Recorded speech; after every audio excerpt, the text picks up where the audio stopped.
Hello, good afternoon, everybody. Hello, good afternoon, everybody. Today I am talking about the slow virus or oncogenic virus in microbiology. What do you mean by oncogenic virus? So these virus, those virus who can cause later on cancer, those infection can cause later cancers. This is called the oncogenic virus. Now we have classified the oncogenic virus into part virus family, and it can cause a cancer in humans. So there are two types of virus in classifications: DNA oncogenic virus and RNA oncogenic virus.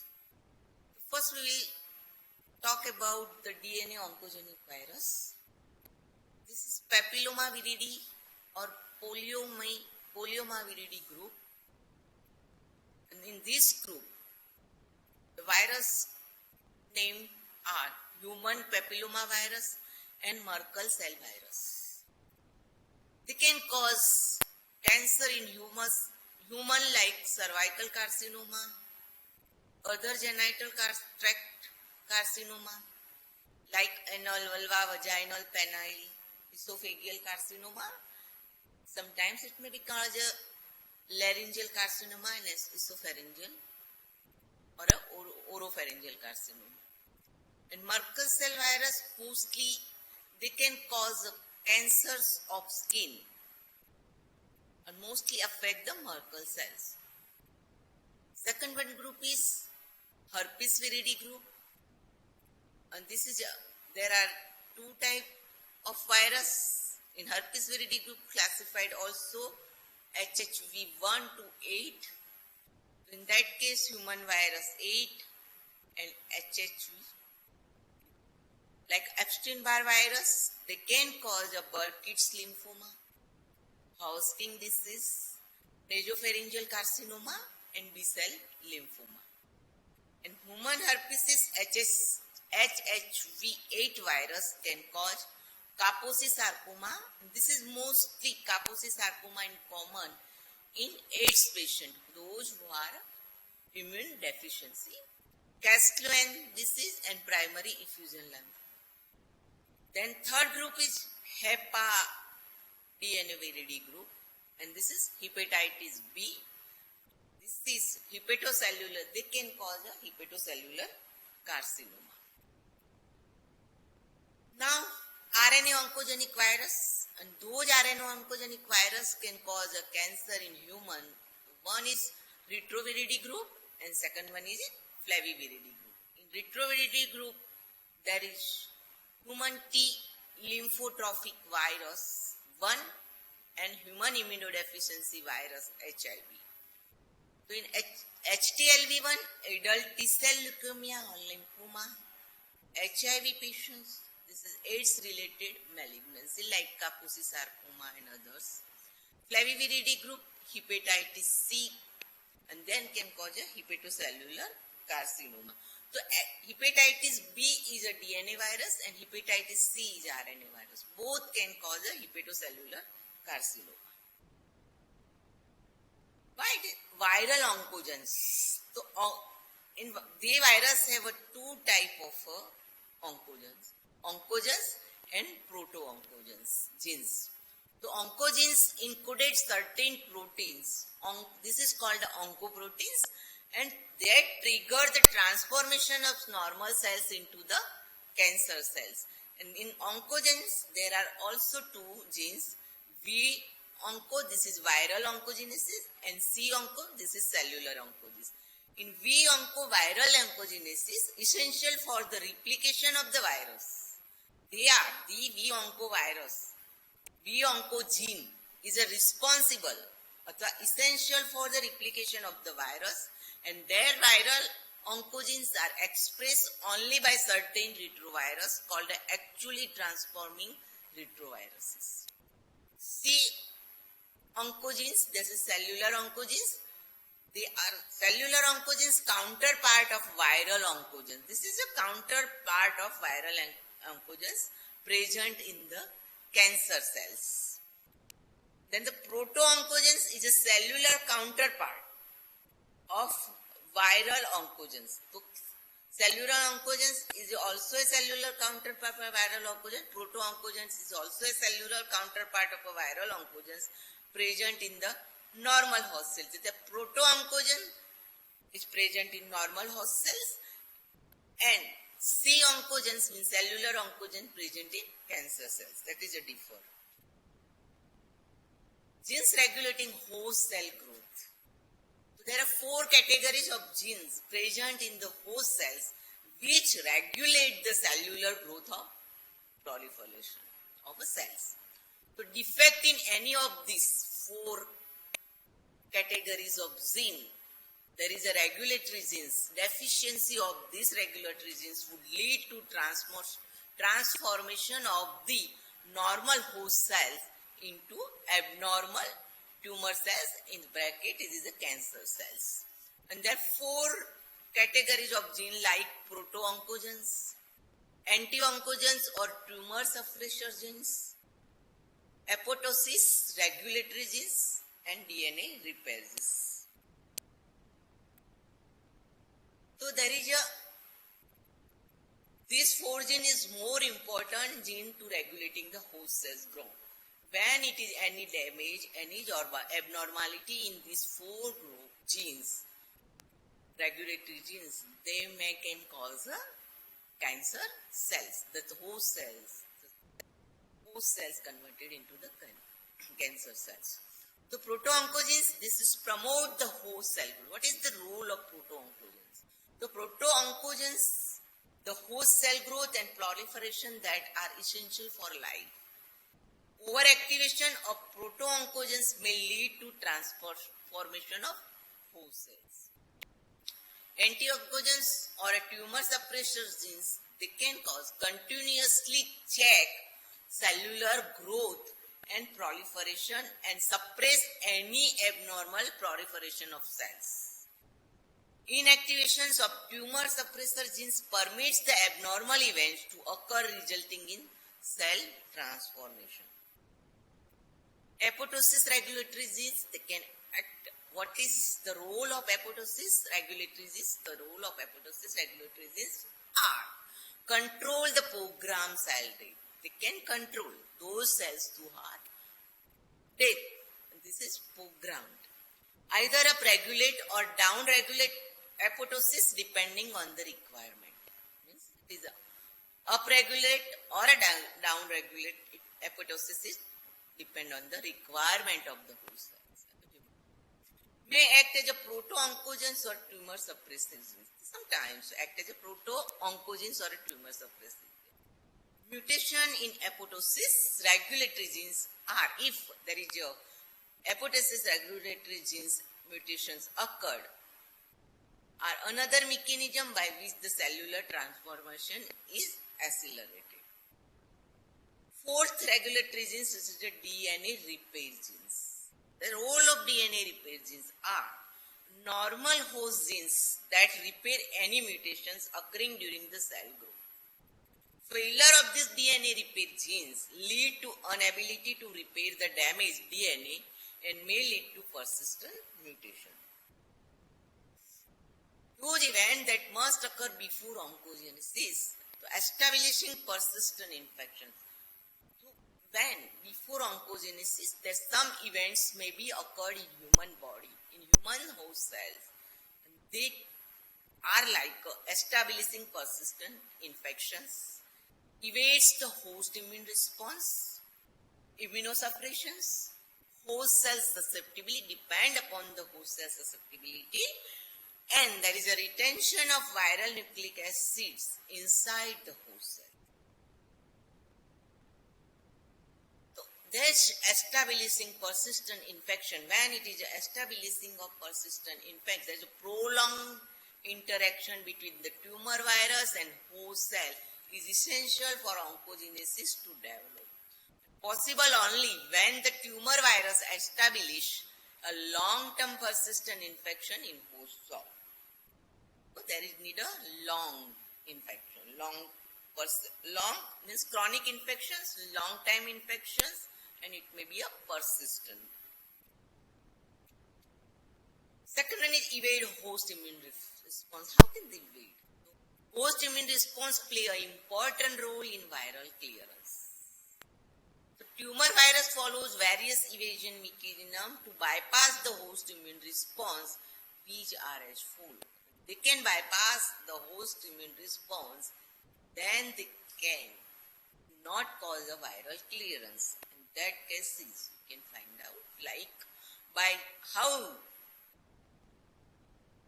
tumor virus cells evasion mechanism bypass by restricting the expression of viral gene. They can restrict the when exposure of the virus receptor attached that during that infection. So that time the expressions by host cells, they express viral genes. So they become a restrictions which go unnoticed by the immune cell. There is a restrictions of that viral gene expressions may lead to unnoticed by the immune cells, and then can immune response not develop. Example like Epstein-Barr virus in these cells. Infecting the sites that are relatively inaccessible to immune response. That's why it can cause not immune system respond due to the infecting the site that are relatively inaccessible to immune response, like human papilloma virus infecting epidermis. Undergoing mutation of certain genes.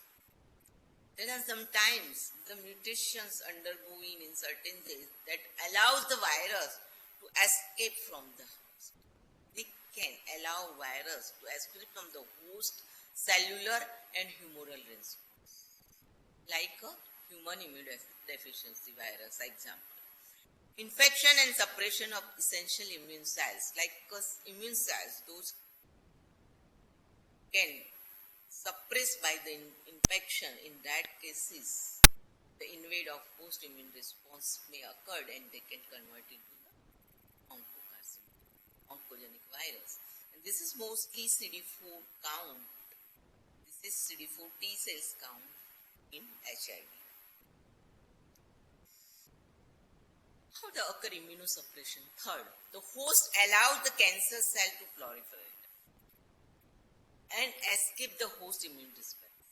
The host allow the cancer cells, the oncogenic virus, those who are infect the host cells, and this become a cancer cells, and this host cell allow this cancer cell to proliferate and escape the host immune response. Immunosuppressed organ transplant recipients and HIV-infected individuals are at increased risk of Epstein-Barr virus and human papilloma virus associated malignancy. Mostly those two, Epstein-Barr virus and human papilloma virus associated malignancy, more often depend upon the immunosuppressions.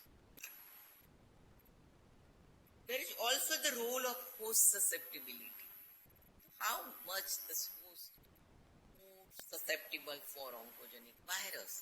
So this hosts may be permissive or non-permissive for replication of given virus. If the virus are attached, the hosts may be permissive or non-permissive replications of virus. If it is permissive cell, they support viral growth and replication of progeny virus. Non-permissive cell do not do that. Non-permissive cell host cells that either do not have surface receptor or viral attachment. If it is a non-permissive cells, these host cells have not surface receptors for viral attachment and do not support the viral replications, or they cannot release the progeny of virus. So now risk of oncogenicity is more when a non-permissible cell is infected by tumor virus. So risk is more in non-permissible cell is infected by a tumor virus in compared to permissive cell. Retention of viral nucleic acid inside the host cells. So essential to maintain a stable genetic changes that occurs in the tumor cells. When DNA copies of tumor virus, both DNA and RNA tumor viruses are integrated with the host cell's chromosome or sometimes maintained in tumor cells as a episomes. RNA of retroviruses get reverse transcripted to DNA. And hepatitis C virus is an exception. Its RNA is neither reverse transcripted nor integrated into the host chromosome but are maintained in the tumor cells as a episome. How to oncogenic virus? What is the mechanism of viral oncogenesis occur? So there are multiple oncogenic events that take place to transform the host cells into the cancer cells. The virus contribute to only a portion of those oncogenic events. In addition, other factors are necessary such as your host immunity and host genetic susceptibility. The oncogenic virus transform the host cells into tumor cells mainly by two broad mechanisms. One mechanism is direct acting and another is indirect acting. In direct acting oncogenic virus, this is a certain animal retroviruses called as a acute transforming retroviruses.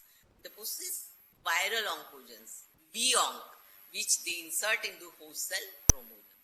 In indirect acting oncogenic viruses, most of the human oncogenic viruses possess certain transforming genes, which they insert into the host DNA, leading to altered expression of the pre-existing cellular genes that regulate host cell growth, such as proto-oncogenes, tumor suppressor gene, apoptosis regulatory genes, DNA repair genes. This is a major role for mechanism of viral oncogenesis. The genomic structure of retroviruses, we already discussed in genomic structure of retroviruses when you learn about the retrovirus, but we are just aware of that thing. Retroviruses possess two copies of single standard RNA. And that get reverse transcribed to DNA, this is proviral DNA, and get inserted into the host cell chromosomes. And that exert regulatory control on the provirus gene. LTRs exert regulatory control on the provirus gene functions and are linked directly to the host DNA. Actually, transforming oncogenic retroviruses possesses viral oncogenes. This is V-onc. And slow transforming oncogenic retroviruses possess additionally regulatory genes, and this is called a slow virus. Mostly they are tax gene for human T cells, lymphotrophic virus 1, and TET gene for HIV.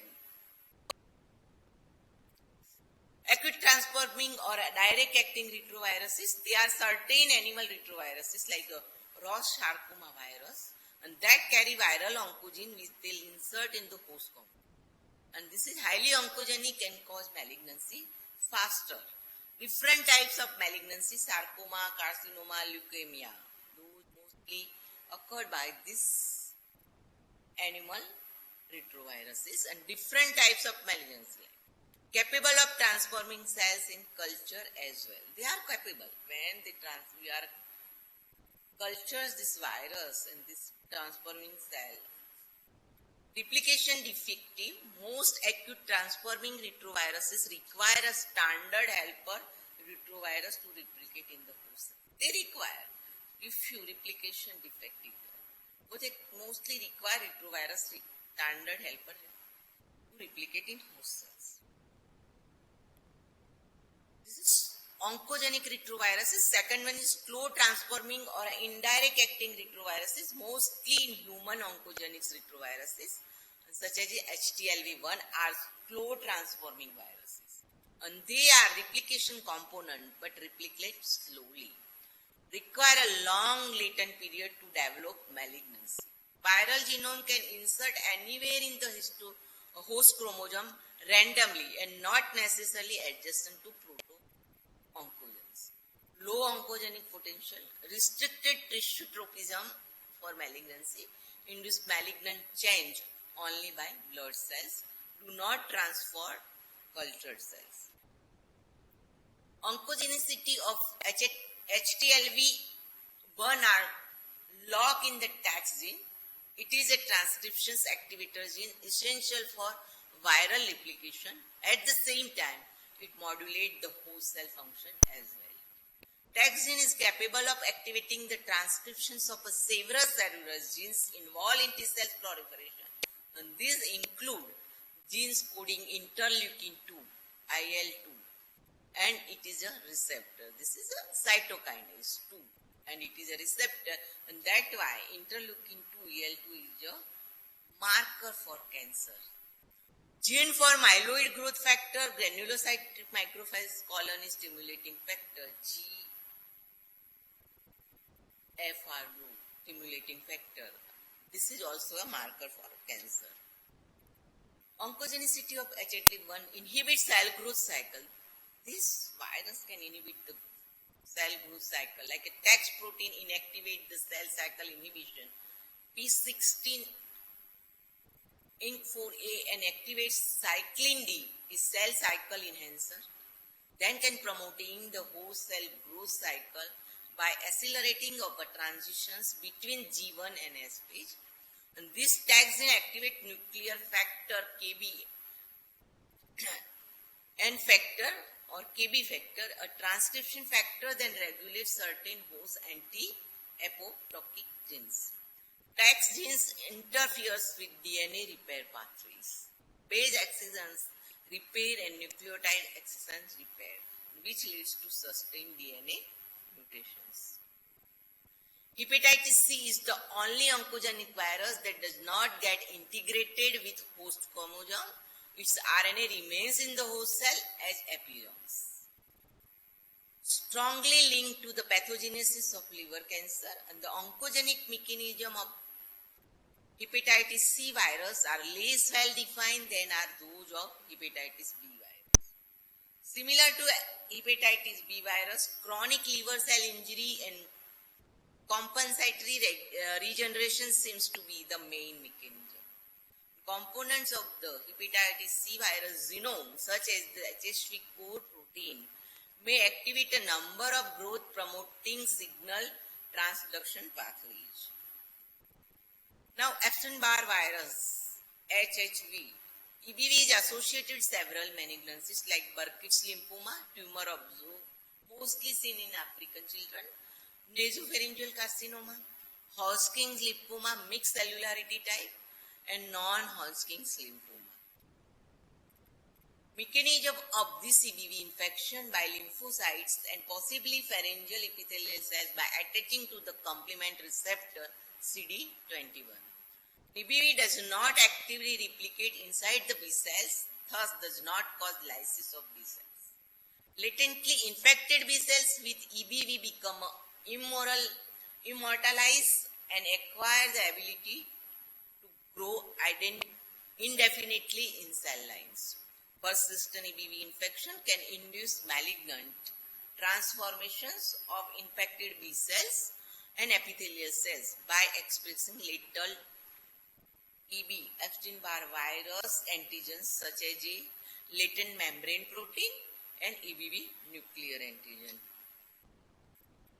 So latent membrane protein is the most important viral oncogen, coated on the surface of the infected cells and behave as active CD40 receptor, a key recipient of helper T cell signals that stimulate B cell growth.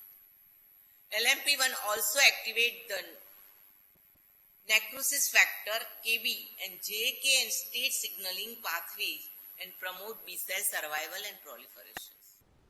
LMP1 prevents apoptosis by activating anti-apoptotic factor BCL2. And LMP1 induces the expressions of pro-angiogenic factors such as VEGF, which may contribute to the oncogenesis of nasopharyngeal carcinoma. Second one, viral EBNA2. This is activate host cells like LIND and the proto-oncogenes SRC thus promotes cell proliferation. And VIL-10, viral interleukin 10, is a viral cytokine secreted which modulates the transformation of the B cells.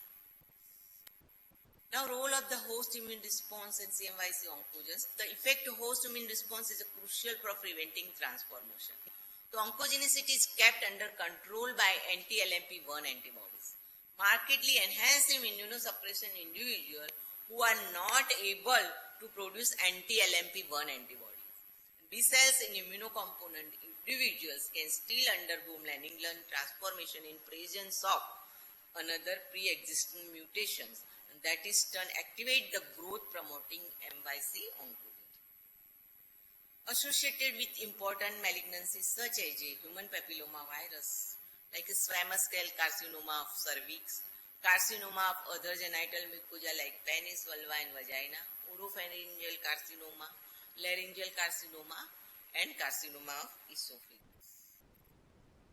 HFV genome consists of an early E region and a late L region. There are two types of region, early and late. Early region consists of 7 genes, E1 to E7, which code for early non-structural proteins. Products of early genes E6 and E7 have an oncogenic potentiality, and this E6 enhance P53 degradation, thus inhibiting the activation of apoptosis, promoting gene banks. Leads to inhibition of apoptosis and also inhibits the P53-induced activation of human suppressive gene P21. And E7 inhibits the tumor suppressor gene RB, reticuloblastoma gene, either by inhibiting P53, inhibiting P21 and directly inhibiting the RB gene. So now HPV infection alone is not sufficient for carcinogenesis. Co-transfections with VFDS DNA result is full Manningland transformation. Other factors, they also have been implicated in the pathogenesis of HPV-induced malignancies, such as presence of other genetic cofactors like mutated RAS gene, cigarette smoking, coexisting microbial infections, dietary deficiencies, and hormonal changes. This is cofactors. Hepatitis B virus with hepatitis C responsible for 70 to 85% of hepatocellular carcinoma in worldwide. The mechanism of oncogenesis proposed HBV genome does not contain any oncogenes. In the target cell, it gets integrated with the host gene randomly. Immunologically mediated chronic inflammation appears to the most dominant mechanism in the pathogenesis of viral-induced hepatocellular carcinoma. The chronic viral infection, hepatocellular injury occurs, which is compensated by proliferation of hepatocytes. During the regenerative process, a plethora of growth factors, cytokines, chemokines, and other bioactive substances are produced by activated immune cells, which promotes cell survival, tissue remodeling, and angiogenesis. And the activated immune cell also produce reactive oxygen species, and that are genotoxics and mutagenic. One key molecular step, the activation of the necrotic factor KB pathway in hepatocyte, which is the TUN blocks apoptosis, allowing the dividing hepatocytes incur genotoxic stress and to accumulate mutations. Hepatitis BX gene, HBX, a regulatory gene in HBV genome, can activate the transcriptions of cellular and viral genes. Deletions of tumor suppression genes, this is the integration of viral DNA with the host genome, can cause secondary rearrangement of chromosomes such as multiple deletions. Kaposi sarcoma caused by human herpes virus 8 infect the endothelial cells or hemopoietic progenitor cells. Transformation of malignant cell is directly related to the expression of early lytic genes of HSV8 such as a viral G protein, couple receptor K1, viral interleukin 6 and K15. And This induces the host cells to secrete the angiogenetic, inflammatory, and proliferative factors such as vascular endothelial growth factor, this is VEGF, platelet derived growth factor B, this is PDGFB, angiopoietin 2, interleukin 6 and interleukin 8 continuous growth and transformation of cells. Thanks. So we are talking about the oncogenic genes. And how can you diagnose? So you can diagnose the oncogenesis by viral culture or by biomarkers you can diagnose it. Thank you.